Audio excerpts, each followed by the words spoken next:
চাকরিতে যোগদান থেকে এই পর্যন্ত আমরা এই বৈষম্য শিকার হচ্ছি। আপনারা জানেন ইতিপূর্বে এই বাংলাদেশের বৈষম্য দূর করার লক্ষ্যে যে ছাত্র আন্দোলন হয়েছে, ছাত্র আন্দোলনের মাধ্যমে যে বৈষম্য দূরকরণ হয়েছে, আজকে দেখতে পাচ্ছেন তারই ধারাবাহিকতায় সারা বাংলাদেশের যত বৈষম্য শিকার আছে, চতুর্থ শ্রেণীর কর্মচারী, সর্বনিম্ন কর্মচারী, তারা কিন্তু আজকে রাস্তা নেমে এসেছে। তাদের একটা সুযোগ হয়েছে দাবি আদায় করার জন্য। তাই আমরা বিশ্বাস করি, মনে প্রাণ বিশ্বাস করি, যারা এখন বর্তমানের সরকারের উপদেষ্টা আছেন তারা কিন্তু অবশ্যই অবগত আছেন যে তারাও কিন্তু বৈষম্য বিরোধী আন্দোলন করে এই ক্ষমতায় এসেছেন। তাই আমরা বিশ্বাস করি আমাদের প্রধান উপদেষ্টা জনাব ডক্টর ইউনূস মহোদয়, তিনি আমাদের এই দুঃখ দুর্দশা এবং এই বৈষম্য দূর করে দিবেন। যতক্ষণ পর্যন্ত আমাদের এই বৈষম্য দূর না হবে, আমাদের পদটি স্থায়ীকরণ না হবে, ততক্ষণ পর্যন্ত আমরা এই সচিবালয়ের সামনে আমরা শান্তিপূর্ণ অবস্থান রাখবো ইনশাল্লাহ। আমাদের সরাসরি পরিপত্র জারি না হওয়া পর্যন্ত আমরা এই স্থান ত্যাগ করবো না। আপনারা সবাই রাজি আছেন তো? এখানে লাইভ চলছে, আমি সারা বাংলাদেশের সকল সহকারী ভাইদেরকে বলছি, যারা এখনো বাড়িতে বসে আছেন তারা সকলেই ঢাকার উদ্দেশ্যে সচিবালয়ের সামনে আপনারা চলে আসেন। কারণ এখন আর ঘরে বসে থাকার সময় নেই, এখন দাবি আদায়ের সূক্ষ্ম সময়। তাই আর ঘরে বসে না থেকে সকলকে আহ্বান করছি, সকলে চলে আসুন।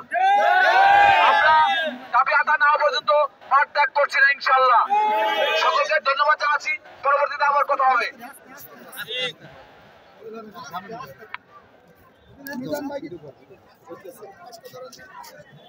মিজান ভাইকে কিছু বলার জন্য অনুরোধ করছি।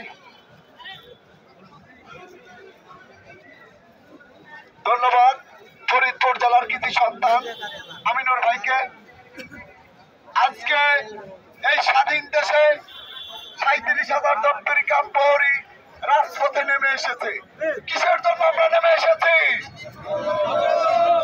আজকে আমরা কেন রাজপথে এসেছি? আমাদের জাতীয়করণ না হওয়া পর্যন্ত কি আমরা বাড়ি ফিরবো? আমাদের পরিপত্র জারি না হওয়া পর্যন্ত কি আমরা বাড়ি ফিরবো? আমাদের দাবি না মানা পর্যন্ত কি আমরা বাড়ি ফিরবো?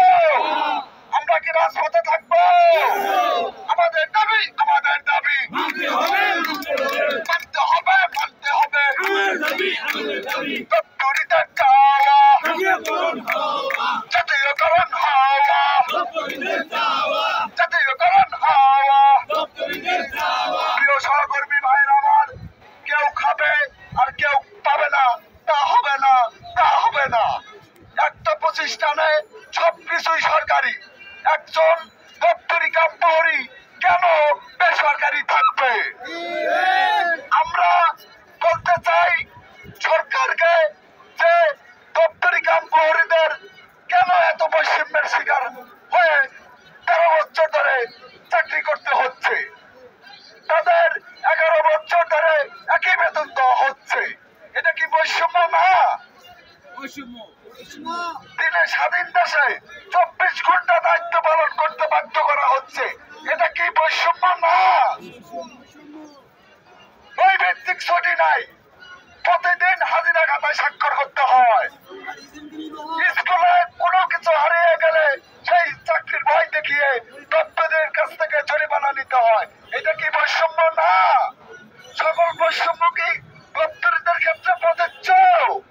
আমরা স্পষ্ট ভাবে জানিয়ে দিতে চাই, আমাদের চাকরি জাতীয়করণ যথা পরিপত্র জারি না হওয়া পর্যন্ত আমরা এই সচিবালয় থেকে কাউকে বের হতে দিব না।